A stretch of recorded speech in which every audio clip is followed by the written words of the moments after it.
નમસ્કાર વિદ્યાર્થી મિત્રો, આજે આપણે ઓનલાઈન લેક્ચર અંદર બીજી વાર ભણી રહ્યા છીએ.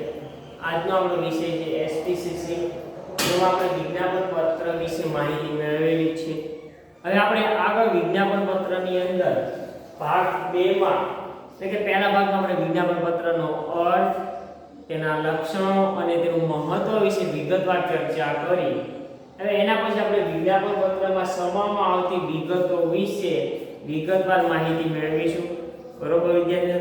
તો કે વિજ્ઞાપન પત્રનો અર્થ તમને ખબર જ છે કે વિજ્ઞાપન પત્ર એટલે જાહેર જનતાને જમીનગીરી ખરીદવા માટે આમંત્રણ આપતો દસ્તાવેજ જે નોટિસ, પરિપત્ર કે જાહેરાત સ્વરૂપનો હોય છે. એના બધા આપણે એના લક્ષણો જોયા, એના મહત્વ જોયું અને એક વિધાનમાં હતું કે વિજ્ઞાપન પત્ર એ અરીસા જેવું સ્વચ્છ અને પાણી જેવું પારદર્શક હોવું જોઈએ. વિધાન સમજાવો જે 3 માર્કમાં આવી શકે. બરોબર વિદ્યાર્થી મિત્રો? આગળ આપણે જોઈએ કે વિજ્ઞાપન પત્રમાં સમાવવામાં આવતી વિગતો. તો કે આ પ્રશ્ન મોટે ભાગે 5 માર્કમાં આવે. કેટલા માર્કમાં આવશે? 5 માર્કમાં આવશે. બરોબર છે વિદ્યાર્થી? તમારે જે મુદ્દા છે ચોપડીના એ ટૂંકમાં જે લખવામાં આવે છે તમારે સ્ક્રીનશોટ પાડો તો વિદ્યાર્થી મિત્રો સ્ક્રીનશોટ પાડી શકો છો. જોઈએ કે વિજ્ઞાપન પત્રમાં સમાવવામાં આવતી વિગતો. તો કે સૌથી પહેલું આવેલું છે કંપનીનું નામ અને રજિસ્ટર ઓફિસનું સરનામું. તમે કોઈ પણ ધંધો શરૂ કરીને કોઈ એક નામ તો રાખશો ને. બરોબર છે વિદ્યાર્થી મિત્રો? તો આપણે જે કંપની શરૂ કરી એનું એક નામ તો રાખવું પડશે ને, જેનાથી આપણે વ્યવહાર કરી શકીએ. બરાબર? જેનાથી આપણે જમીન મિલકતો ખરીદીએ. કેમ કે નામ હશે તો જ થશે ને. જે દરેક વ્યક્તિના જન્મ પછી નામ રાખવામાં આવે છે. બરોબર? એ કંપની શરૂથી આપણે કંપનીનું પણ એક નામ રાખવું પડે. એ સૌથી પહેલા વિજ્ઞાપન પત્રમાં શું દર્શાવવામાં આવશે? એક તો કંપનીનું નામ, બીજું કંપનીના જે ઓરિજિનલ દસ્તાવેજ છે કોઈ જાહેર જનતાને લોકોને જોવા એટલે ક્યાં જશે? તો તમને ખબર જ છે કે કંપનીના તમામ દસ્તાવેજની નોંધણી ક્યાં થઈ છે? કંપનીના રજિસ્ટર ઓફિસ કે રજિસ્ટર ઓફિસનું સરનામું આપવું પડશે કે જ્યાં કંપનીના તમામ ઓરિજિનલ દસ્તાવેજ સાચવીને રાખવામાં આવેલા છે, જેથી કોઈ પણ વ્યક્તિ જઈને એ દસ્તાવેજ જોઈ શકે છે. તો પહેલો મુદ્દો છે કંપનીનું નામ અને રજિસ્ટર ઓફિસનું સરનામું. બીજું છે કંપનીમાં તમને ખબર છે કે આપણે મહત્વમાં જોઈ ગયા કે અલગ અલગ અધિકારીઓ વિશે માહિતી આપવામાં. તો એ કેવા કેવા અધિકારીઓ હોય? 1 માર્કનો પ્રશ્ન પૂછાય. તો કે અલગ અલગ અધિકારીઓ જે કંપનીમાં હોય છે એ કંપની સેક્રેટરી, મુખ્ય અધિકારી, ઓડિટર, કાનૂની સલાહકાર, બેંક, ટ્રસ્ટી, બાંહેધરી દલાલ. અને 1 કે 2 માર્કનો પ્રશ્ન પૂછાઈ શકે. તો કે તમને કંપની સેક્રેટરી છે તો ખબર જ છે. એ મુખ્ય અધિકારી.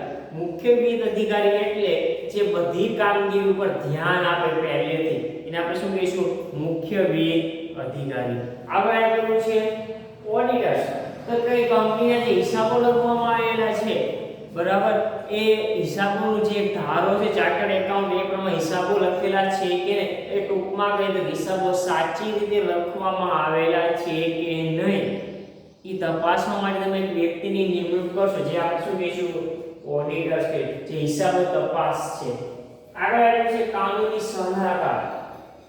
તમને ખબર છે કે કંપની મોટા પાયા પર ખરીદ વેચાણ કરે છે, મોટા પાયા પર ધંધો કરે છે, એને ખબર છે કે અલગ અલગ પ્રકારના કાયદાનું પાલન કરવું પડે.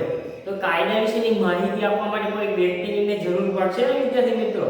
એ પછી 1956 નો કંપની ધારો હોય, 2013 નો કંપની ધારો હોય, સેબી એક્ટ હોય કે બીજો કોઈ કાયદો હોય. બરોબર છે?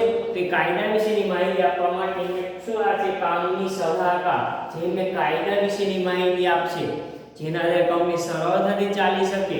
જ્યારે એને કોઈ પ્રકારની તકલીફ પડે તો કાયદા કઈ રીતે નિરાકરણની માહિતી આપશે. પછી આવ્યું છે બેંક.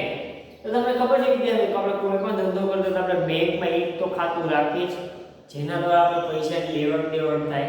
તો કંપનીમાં તો તમને ખબર જ છે કે કરોડો રૂપિયાના ખરીદ વેચાણ થતું, કરોડો રૂપિયાની લેવડ દેવડ થતી હોય છે.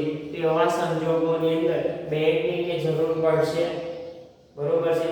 આપણે જે કંપનીના શેર ખરીદશું તો કે એ પૈસા આપણે કંપનીને સીધા નથી, આપણે કંપની જે બેંક નંબર આપે એકાઉન્ટ નંબર એ એકાઉન્ટ નંબરમાં નાખવાનો, કંપનીને તો બેંકની જરૂર પડશે જ, બરોબર છે. આગળ આવ્યું છે કે ટ્રસ્ટી, એટલે કે કંપની શરૂ કરવા માટે અમુક વ્યક્તિનું જૂથ જે શરૂ હશે, જે આપણે આર્ધ સ્થાપકો કે એ શું બધા ટ્રસ્ટીઓ કહેવાશે કે જેના થકી કંપની શરૂ થઈ, જેમણે કંપની શરૂ કરવા માટે પ્રયત્નો કર્યા, એટલે આર્ધ સ્થાપકોને આપણે શું કહીશું? ટ્રસ્ટી કહીશું. અને છેલ્લો બાંહેધરી દલાલો, આપણે જે શેર બહાર પાડ્યા છે એ પૂરેપૂરા કોઈ ખરીદે નહીં. દાખલા તરીકે આપણે 5 કરોડ રૂપિયાની જરૂર છે અને આપણે જે શેર બહાર પાડ્યા એમાંથી આપણે 4.75 કરોડ જ મળ્યા, તો 25 લાખ ઓછા મળ્યા, બરોબર છે. તો 25 લાખ આપણે લાવશું કેમ કે કંપની શરૂ કરવા માટે 5 કરોડની જરૂર છે, 25 લાખ ઓછા છે. તો આવા સંજોગોમાં આપણે કોઈ વ્યક્તિ કે વ્યક્તિના જૂથ સાથે કરાર કર્યો કે જો અમારી કંપનીના શેર નહીં વેચાય તો બાકી વધતા શેર તમારે ખરીદવાના છે, તો સામે વ્યક્તિ કે વાંધો નહીં, અને આપણે એ શું પછી બદલામાં બાંહેધરી કમિશન, એટલે આ જે કરાર કર્યો એને આપણે શું કહીશું? બાંહેધરી કરાર. અને એવા જે સાથે એને શું કહીશું? બાંહેધરી દલાલો કહીશું, કે જે બાંહેધરી કમિશનના બદલામાં આપણને જેટલા જરૂર એટલા પૈસા આપશે ને આપણે એને શેર આપવાના છે. તો આ બાંહેધરી કમિશન વિશે આપણે આના પછીના ચેપ્ટરમાં વિગતવાર ચર્ચા કરવાની છે, બરોબર છે વિદ્યાર્થી મિત્રો. આગળ જોઈએ તો કે એના પછી આપેલું છે બેંકમાં અલગ ખાતું ખોલાવી નાણાં જમા કરાવવા. તો વિદ્યાર્થી મિત્રો આપણે જે કંપનીના શેર ખરીદીએ છીએ, બરોબર, અને કંપનીને પૈસા કંપનીના સીધા એકાઉન્ટમાં જમા કરાવવાના નથી. જો એવું થશે તો કંપની આપણને શેર આપશે નહીં ને આપણા પૈસા લઈને જતી રહેશે, થશે ને આવું? તો કે એના માટે થઈ 2013 ના કંપની ધારામાં એક જોગવાઈ નવી દાખલ કરવામાં આવી કે આસબાની પદ્ધતિ, આસબા. તો એમાં એવું હોય છે કે આસબાની પદ્ધતિ પ્રમાણે તમે કોઈ પણ કંપનીના શેર ખરીદો છો તો એ શેરના પૈસા તમારા કંપનીના એકાઉન્ટમાં જમા કરાવવાના નથી. તો એના માટે કંપનીએ શેડ્યુલ બેંકમાં કઈ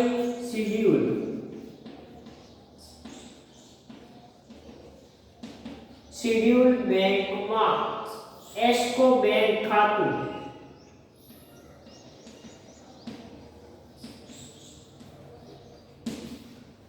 ખોલાવવું પડે છે, અને આપણે જે કાંઈ શેર ખરીદશું અને એના પૈસા આપણે કંપનીને મોકલશું એ આ ખાતામાં જમા થશે, બરોબર છે. એટલે કે બેંકમાં અલગ ખાતું ખોલાવી તેમાં નાણાં જમા કરવાના, કંપની જે શેર કે ડિબેન્ચર બહાર પાડે એના પૈસા આપણે કંપનીના ખાતામાં જમા કરવાના નથી. એ શેડ્યુલ બેંકમાં એસ્કો બેંક ખાતું ખોલાવવાનું છે તેમાં જમા કરવાના. તો કે તમે કહેશો આસબા શું છે? પ્રશ્ન એવો થાય ને, આસબા શું છે?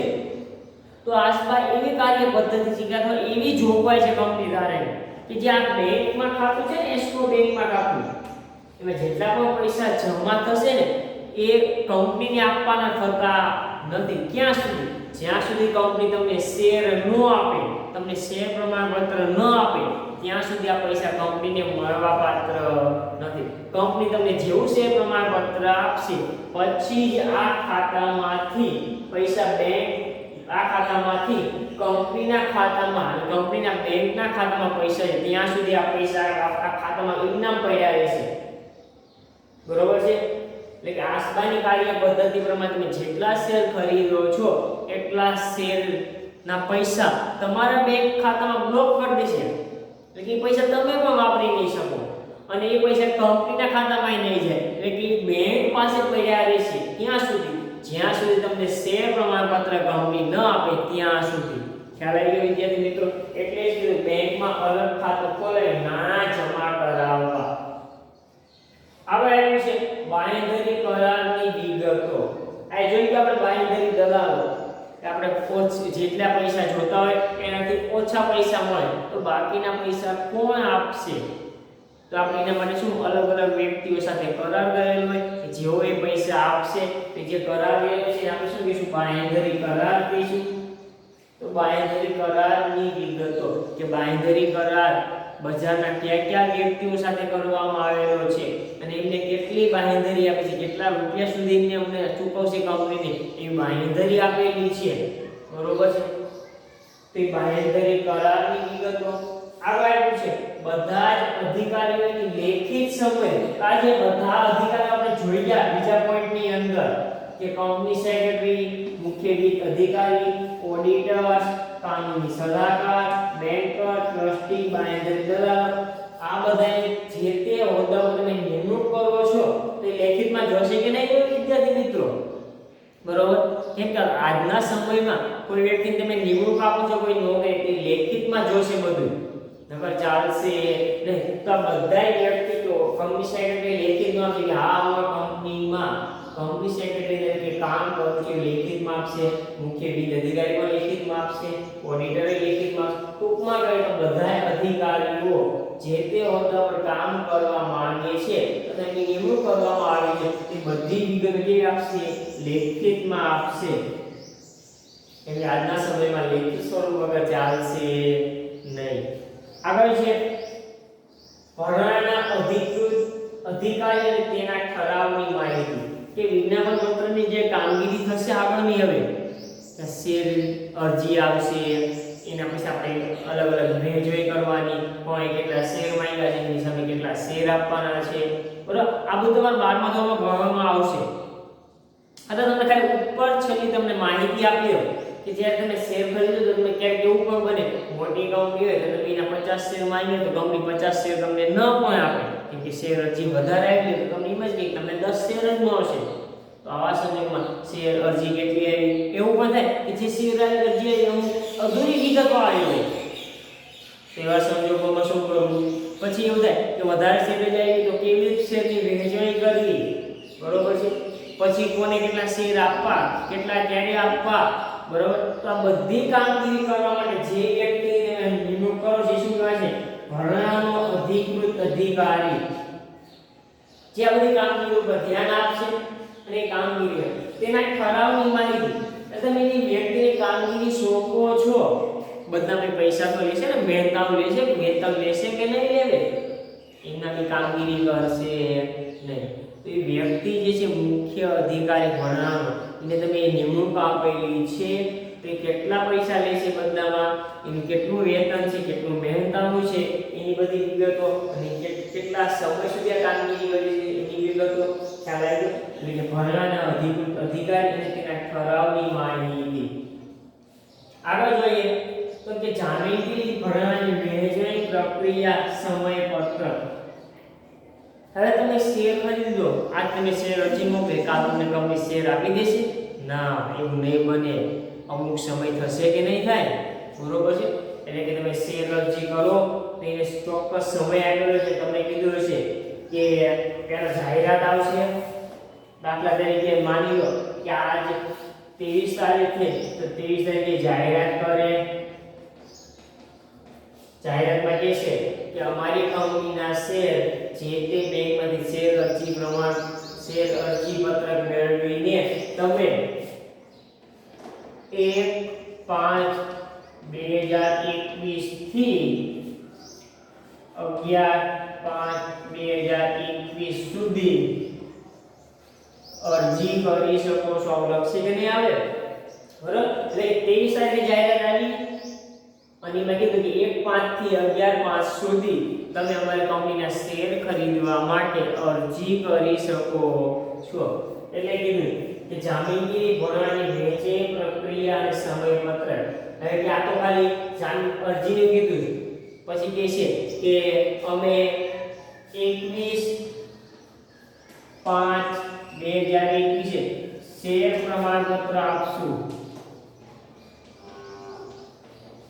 આ બધી વિગતો હશે ને આવી તો એક અલગ અલગ વિગતો હશે, અલગ અલગ કામગીરી કયા સમય કરવામાં છે આખું સમયપત્રક કંપની બહાર પાડશે. બરોબર છે. એ શેર તમે કેટલા કઈ તારીખથી કેટલા સમય સુધીમાં ખરીદી શકશો, ક્યાંથી ખરીદી શકશો, કઈ બેંકમાંથી તમને અરજી પત્રક મળશે, કેટલા પૈસા જમા કરાવવાના છે, આ બધી વિગતો છે. તો જામીનગીરી એટલે કે શેર ખરીદવા માટેની જામીનગીરી ભરવાની વહેંચણી પ્રક્રિયા એટલે શેરની વહેંચણી કઈ રીતે કરવામાં આવશે, ક્યારે કરવામાં આવશે અને સમયપત્રક આખું બહાર પાડવામાં આવશે, જેથી શેરધારકને ખબર પડે કે આપણે કંપની જે પૈસા આપેલા છે એના શેર આપણને ક્યારે મળવા પાત્ર છે. થશે ને? જે રીતે તમારે થાય છે ને, તમે 12માના બોર્ડની પરીક્ષા આપો તો તરત બીજાથી રિઝલ્ટ આપી દેશે ના. તમે પરીક્ષા આપો, અમુક સમય પછી પેપર ચેકિંગની શરૂઆત થાય, બધા પેપર ચેક થઈ જાય, તમને અંદાજિત એક તારીખ આપો કે આ તારીખ આજુબાજુ અમે તમારું 12મા ધોરણનું રિઝલ્ટ આપી દઈશું. એ તારીખે રિઝલ્ટ આવે તો તમને તરત રિઝલ્ટ મળે ના. પછી કહે છે કે 2-3 દિવસની અંદર તમને જે તે 12મા ધોરણની પ્રમાણપત્ર કે માર્કશીટ મળી જશે. બરોબર છે? કઈ વિગતો દર્શાવવી કંપનીમાં પણ શેરની વહેંચણી કઈ રીતે કરવી, કેટલા સમયમાં કરવી, એ લોકો સમયપત્રક દર્શાવવામાં આવે છે. આગળ જોઈએ નવો મુદ્દો, કંપની ધારા મુજબ કંપનીનું મૂડી માળખું.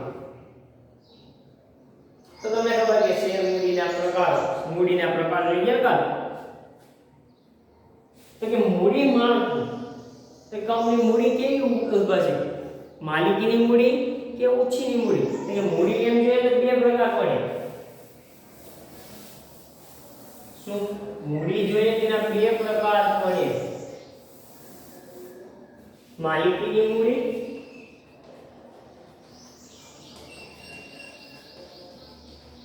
બીજું ઓછીની મૂડી.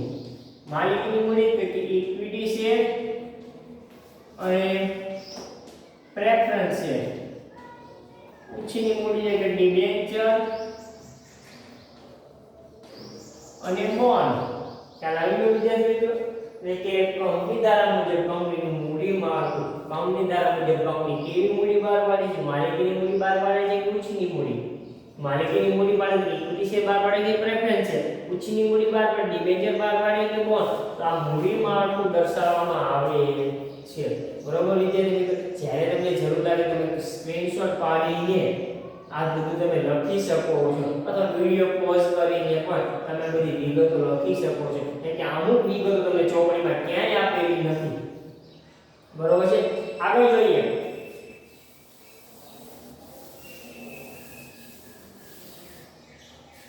વિદ્યાર્થી મિત્રો, આ સાઈડ તમે સ્ક્રીનશોટ પાડો તો પાડી શકો છો, કેમ કે હું આ બધું પૂછી નાખીશ.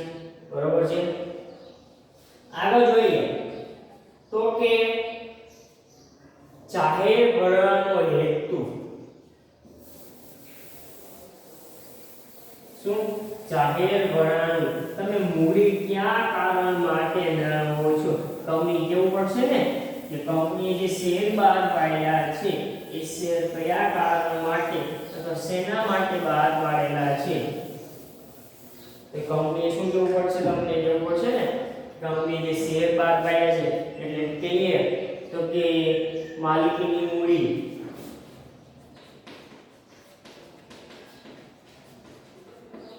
કંપનીના બે પ્રકાર,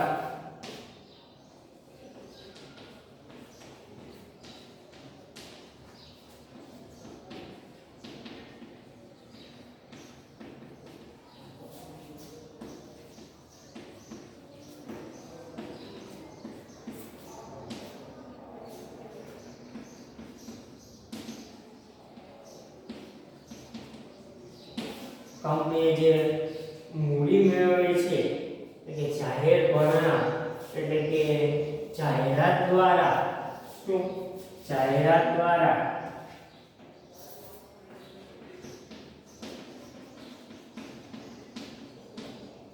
બરાબર? જાહેરાત દ્વારા જે મૂડી મેળવવા માંગે માલિકીની કે ઓછી મૂડી મેળવવાનો હેતુ શું છે, કંપનીને પૈસા શું કામ જોઈએ છે એ હેતુ દર્શાવવો પડશે ને. એમાં દર્શાવશે કે કંપનીએ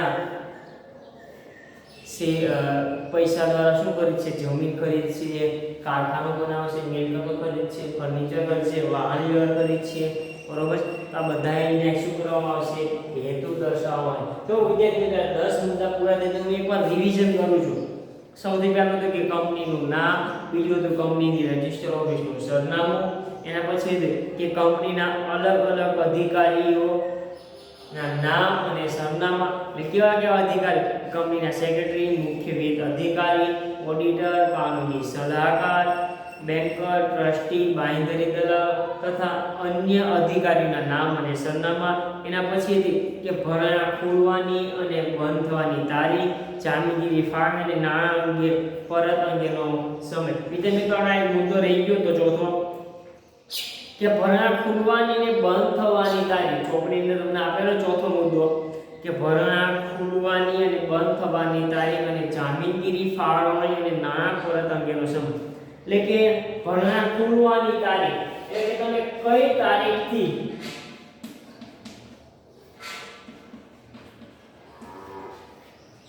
શેર અરજી કરી શકશો. કંપનીએ તમને કીધું તમે અમારી કંપનીના શેર ખરીદો એ ચોક્કસ તારીખ આપવી પડશે ને. જે તમે જો જાહેરાતમાં આપે છે કે સેલ સેલ સેલ, કોઈ જગ્યાએ સેલ છે તમે ખરીદી કરો તો એમાં ચોક્કસ તારીખ આપે કે અમારો શેર આ તારીખથી શરૂ થશે ને આટલી તારીખ સુધી રહેશે. એ કંપનીના જે છે શેર ખરીદો એ ચોક્કસ તારીખ આપશે ને કે કઈ તારીખે તમે શેર અરજી કરી શકો, શેર ખરીદી શકો છો. તો એને શું કહેવાય છે? ભરણા ખુલવાની તારીખ. અને કઈ તારીખ સુધી તમે શેર ખરીદી શકશો તો શેર અરજી કરી શકો. બરાબર? એટલે કે બંધ થવાની તારીખ. એટલે અમે જે વાત કરી કે કંપની જાહેરાત કરશે કઈ દ્વારા કેટલી તારીખે, તો કીધું કે 23/4/2021 જાહેરાત કરી તમે શેર ખરીદી શકશો 1/5/2021 થી 11/5/2021. તો આથી શરૂ થાય છે ને 1/5/2021 એ ભરણા ખુલવાની તારીખ છે. અને આજે 11/5 ભરવું બંધ થવાની. તો આ બે તારીખો તમને ફરજિયાત કહેવી પડશે કે કઈ તારીખે તમે શેર ખરીદી શકશો અને કઈ તારીખ સુધી. બીજું, જામીનગીરી ફાળવણી, શેરની ફાળવણી કઈ રીતે કરવામાં આવશે, ક્યારે કરવામાં આવશે, બરોબર છે. અને જો તમે વધારે શેર માંગ્યા હોય તમને ઓછા શેર, દાખલા તરીકે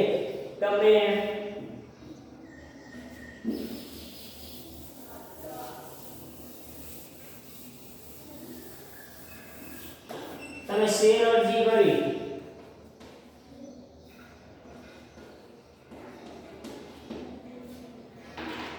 તમે શું કર્યું છે?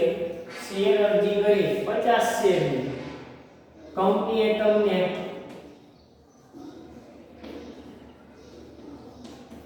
20 શેર આપ્યા. તો તમે પૈસા છે જે પૈસા એ 50 શેરના આપ્યા છે ને, સામે તમને 20 જ શેરના, તો બાકીના 30 શેરના પૈસા પરત લેવાના. તમારે નાણાં પરત લેવા પડશે કે નહીં લેવા પડે?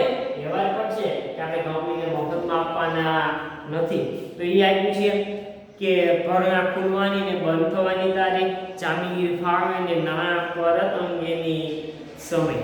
બરાબર? પછી આગળ તો જોઈ ગયા બેંકમાં ખાતું ખોલાવી ભરણામાં આપેલ તમામ નાણાં તે જ ખાતામાં મૂકવામાં આવે છે અને તે અંગે સંચાલકોનું એટલે કે જે કાંઈ શેર અરજી આવશે એના બધા જ પૈસા અમે શેડ્યુલ બેંકના એસ્કો બેંક ખાતામાં જમા કરાવશું એવું સંચાલકોનું એક નિવેદન લેખિતમાં જોશે. આગળ આપેલું છે કે બાંહેધરી કરાર અંગે તમામ વિગતો જોઈએ આપણે વિગતવાર. એના પછી આપેલું છે કે સંચાલકો, ઓડિટર, ભરણાના બેંકર્સ, નિષ્ણાતો અને અન્ય તમામ સંબંધિત અધિકારીઓની સંમતિ કે જે વ્યક્તિ સંચાલક બને લેખિતમાં આપવું પડશે, જે વ્યક્તિ ઓડિટર્સ બને એને લેખિતમાં આપવું છે, જે બેંકમાં આપણે શેર અરજી કરવાની છે તે લેખિતમાં આપવું પડશે. અલગ અલગ નિષ્ણાતો જોઈ ગયા કે કંપની સેક્રેટરી, મુખ્ય વિત્ત અધિકારી, કાનૂની સલાહકાર, ટ્રસ્ટી, બાંહેધરી દલાલો, આ બધાની શું સંમતિ લેવાની? કેવી? લેખિતમાં સંમતિ લેવાની છે. પછી આખું ભરણાને અધિકૃત અધિકારી તેના અંગેના કરાર અંગેની માહિતી કે જે વ્યક્તિ આ કામગીરી કરશે અને બદલામાં કેટલો મહેનત આવે છે એ બધી વિગતો. પછી આગળ જોઈએ તો કે જામીનગીરી ભરણાની વહેંચણી પ્રક્રિયા તેનું સમય બતાવે કે જામીનગીરીની વહેંચણી કઈ રીતે થશે, કેટલા સમયમાં થશે, કોણ કરશે, આ બધી વિગતો. એના પછી 10મો મુદ્દો કે કંપની ધારા મુજબ કંપનીનું મૂડી માળખું કે કંપની કેવી મૂડી બહાર પાડે, ઓછીની મૂડી બહાર પાડે, માલિકની મૂડી બહાર પાડે, માલિકી શેર બહાર પાડે, પ્રેફરન્સ શેર બહાર પાડે, બોન્ડ બહાર પાડે, ડિબેન્ચર બહાર પાડે, જે કંઈ બહાર પાડે છે એ દર્શાવવું પડશે. અને છેલ્લું આપણે જોઈએ ભરણાનો હેતુ, શરતો અને જરૂરી બાબતો. એટલે ભરણાનો હેતુ શું છે, એને લગતી બીજી અલગ અલગ શરતો કઈ છે અને અન્ય કઈ જરૂરી બાબતો રજૂ કરવી પડે એ બધી દર્શાવવી પડશે. એના પછી જે આપ્યો છે આપણને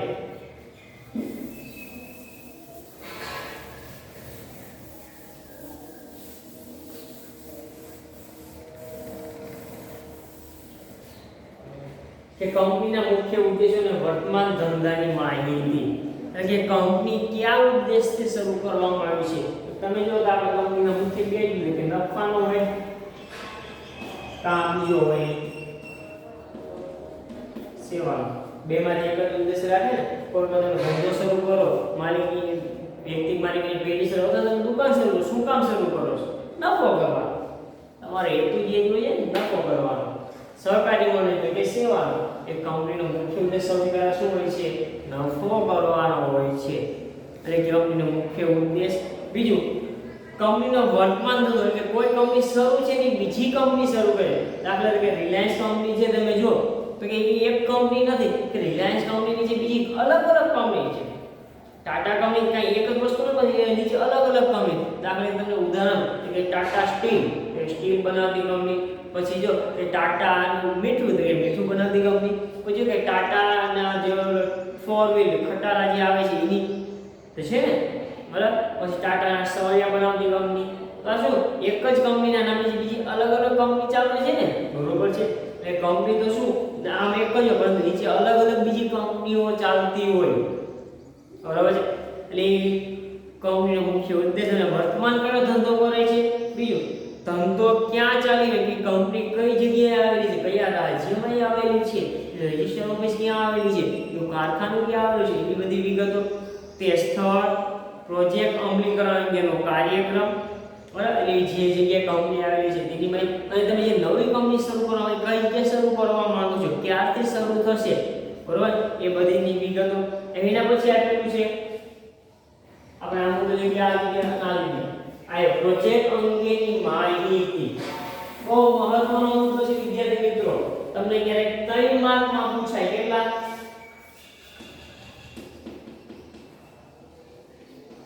પ્રશ્ન પૂછાય 3 માર્કમાં કે પ્રોજેક્ટ અંગેની માહિતી વિશે સમજાવો. તેની અંદર અલગ અલગ મુદ્દા આપેલા છે. તો પ્રોજેક્ટ અંગેની માહિતીમાં સૌથી પહેલું છે કે સંચાલકોનો ખ્યાલ અને તેમાં રહેલા જોખમો, બરાબર. એની અંદર પહેલો મુદ્દો શું કે સંચાલકોનો ખ્યાલ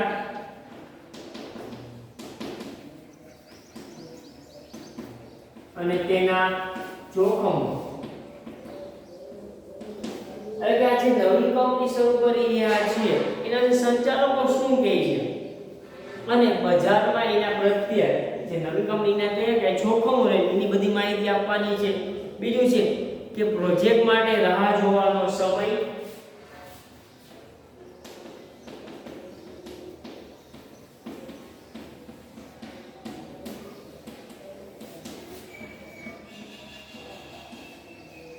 એટલે કે આ જે કંપની શરૂ કરી રહ્યા છે, બનાવી રહ્યા છે, એ કંપની ક્યારથી શરૂ થશે, કેટલો સમયની રાહ જોવી પડશે, બરોબર.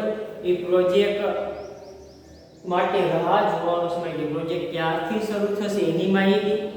પછી પ્રોજેક્ટમાં થયેલી પ્રગતિ,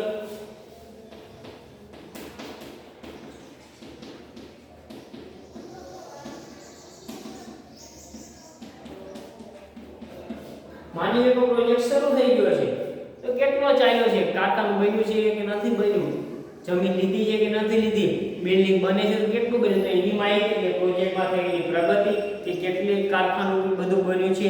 એના પછી ચોથો મુદ્દો પ્રોજેક્ટ પૂરો થવાનો સમય. શું આવ્યું છે?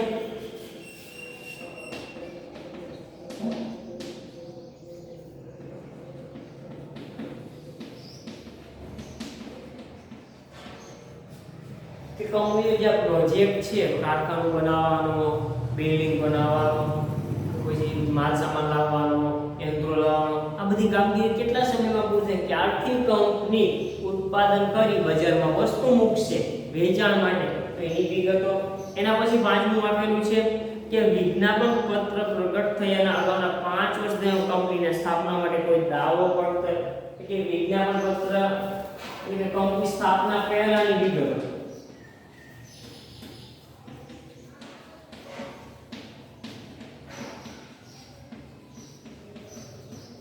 બહુ મહત્વનો મુદ્દો છે વિદ્યાર્થી મિત્રો, ધ્યાન આપજો. શું આપ્યું છે કે વિજ્ઞાપન પત્ર પ્રગટ થયા અગાઉના 5 વર્ષ દરમિયાન કંપનીના સ્થાપક સામે કોઈ દાવો પડતર એ કંપનીની જે સ્થાપના કરે છે કે આદ્ય સ્થાપકો અથવા તો સ્થાપકો જે કંપની શરૂ કરવા માટે પ્રયત્નો શરૂ કર્યા, કંપની શરૂ કરવા માટે ભેગા થયા, તો એ આદ્ય સ્થાપકોની સામે કોઈ દાવો કરેલો છે કે નહીં, પડતર છે કે નહીં, તો એની વિગતો. કોઈ કાનૂની કાર્યવાહી થયેલી હોય અથવા સરકારી વિભાગ દ્વારા સ્થાપક સામે કોઈ દાવો કરવામાં આવેલો હોય તો એની વિગત. એક ટૂંકમાં કહીએ તો કે એની સામે કોઈ ગુનો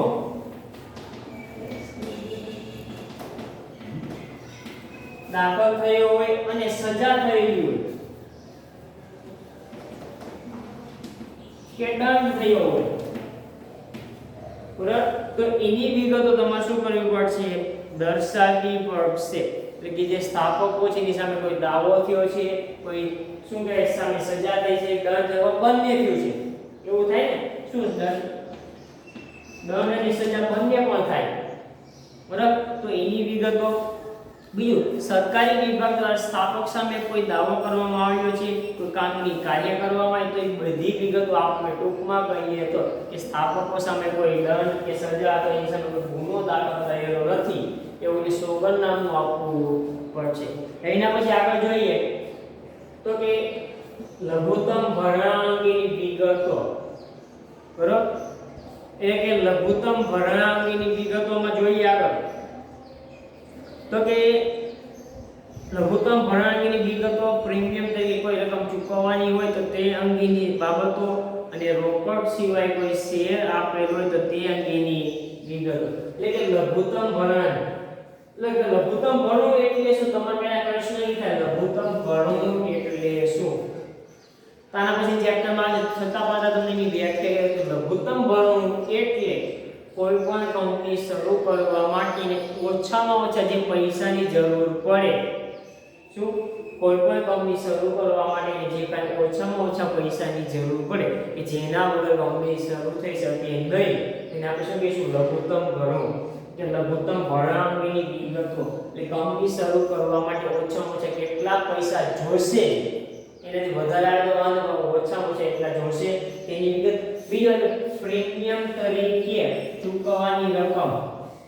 તમે જો કે કંપનીના જે શેર છે, કંપનીના ઇક્વિટી શેર, બરોબર, તો એ ઇક્વિટી શેરની કિંમત, દાર્શનિક કિંમત, શું, દાર્શનિક કિંમત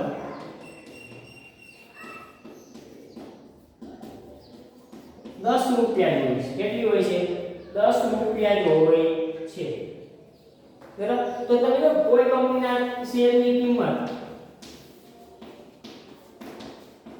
₹500 હોય તો સાહેબ તમે કોઈની દાર્શનિક કિંમત 10 છે, કંપની તો ₹500 માંગે છે, તો કે જ્યાં 500 અને 10 તમે બાદ કરો દાર્શનિક કિંમત,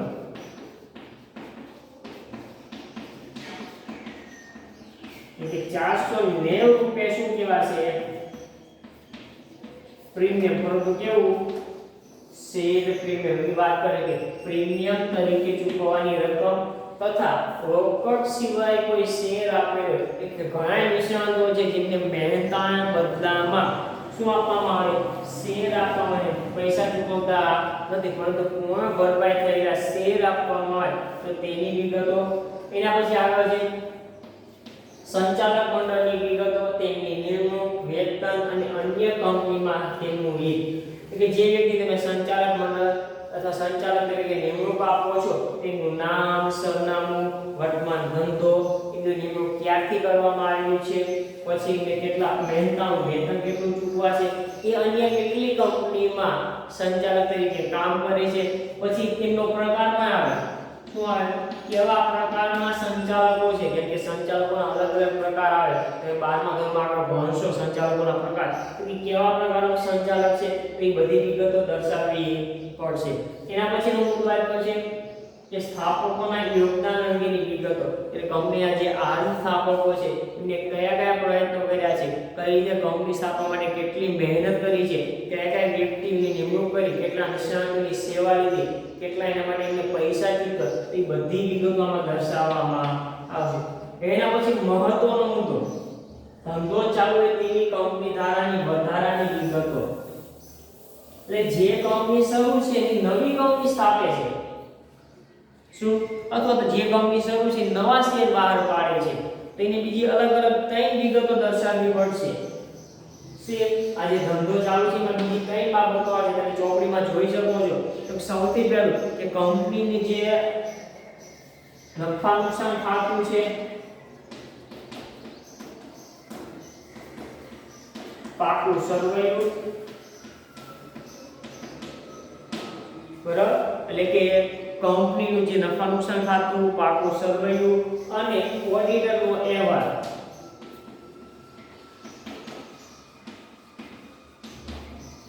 એટલે કે છેલ્લા દાખલે કંપની અત્યારે 2021 માં બહાર પાડે છે તો 2020 નું, બરાબર, 2020 ની દાખલે કંપની ચોથા મહિનામાં નવા શેર બહાર પાડે 2020-21 નું નફા નુકસાન ખાતું, પાકું સરવૈયું અને એ માટે ઓડિટરનો અહેવાલ રજૂ કરવો પડશે. બરાબર છે. બીજું આગળ આપ્યું છે કે વિજ્ઞાપન પત્ર તમે જે તારીખે બહાર પાડો છો,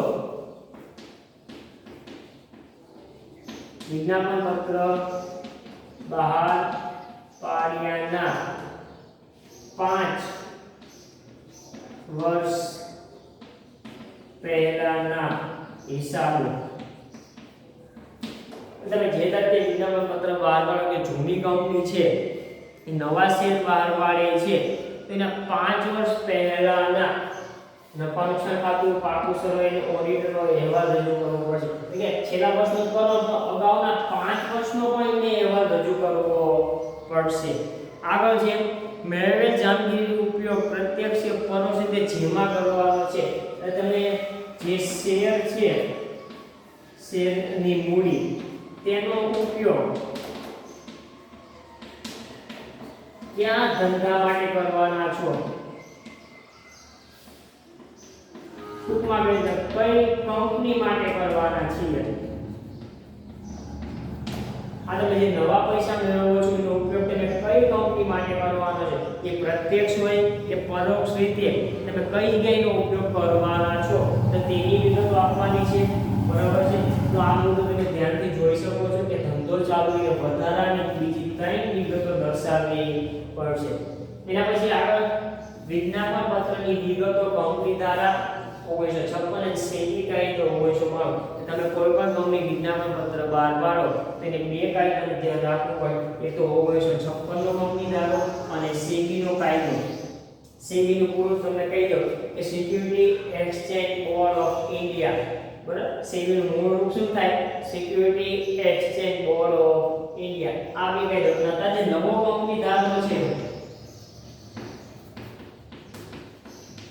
2013 એને પણ ધ્યાનમાં રાખીને વિજ્ઞાપન પત્ર તૈયાર કરવું પડશે. સૌથી છેલ્લો મુદ્દો વિજ્ઞાપન પત્ર જે તારીખે લખવામાં આવશે તે જ તેની પ્રકાશિત તારીખે વિજ્ઞાપન પત્ર લખો ત્યારે તમે જો કે કોઈ પણ તમે ફોર્મ ભરો તેમાં તારીખ, સ્થળ અને સહી આ 3 વિગતો છેલ્લે દર્શાવેલી હોય છે. તમે વિજ્ઞાપન પત્ર બહાર લખશો ને તમારે તારીખ, સ્થળ અને સહી ફરજિયાત દર્શાવવી પડશે.